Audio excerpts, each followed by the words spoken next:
So obviously the BBC did a investigation this morning. They found less than half of UK universities provide any record of their sexual misconduct data. A lot of them use an umbrella term, which is very vague and doesn't particularly help any of them. Some of them do specify as to whether it was rape, sexual assault, harassment, whatever. Obviously in Wales we have 8 universities. Across those 8 universities, there's been over 1,000 sexual assault cases in the last 6 years. Obviously, lots of victims are choosing not to report, so realistically, the figures are a lot higher. When BBC did kind of ask them for the data, 42 didn't respond, 33 refused, and 67 only gave partial data.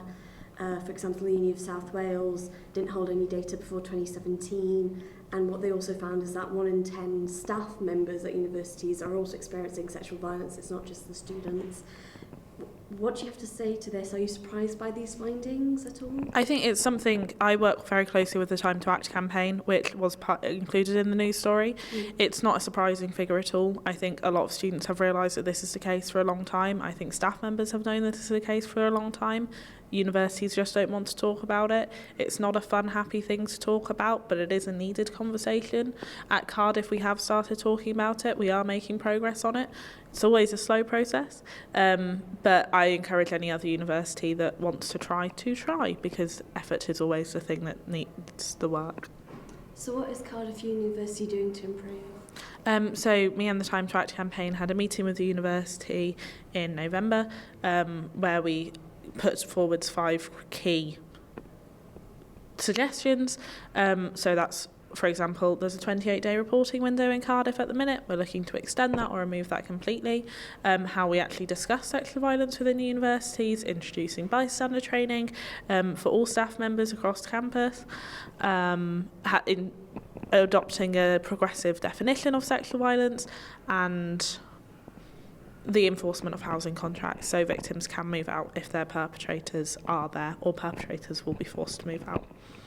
So, and what more kind of across universities across Cardiff, what do you think they can be doing to help as well?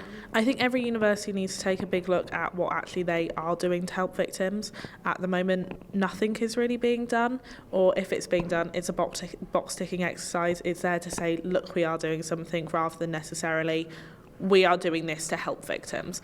And I think that every university should really be taking a deep look at itself and how it can work to help victims of sexual violence.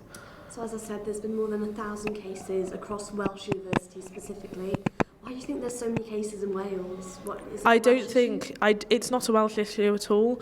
I think that's what was highlighted in the BBC report. Because it's BBC Wales, across the rest of the country, it will just be as bad. They just might not have the data from it. And why do you feel universities haven't been keeping a record or not publishing those records if they do have them? I think a lot of the time with universities it is just a simple mistake. It's a clerical error. It's the reporting software that they're using that they don't realise is not necessarily as good.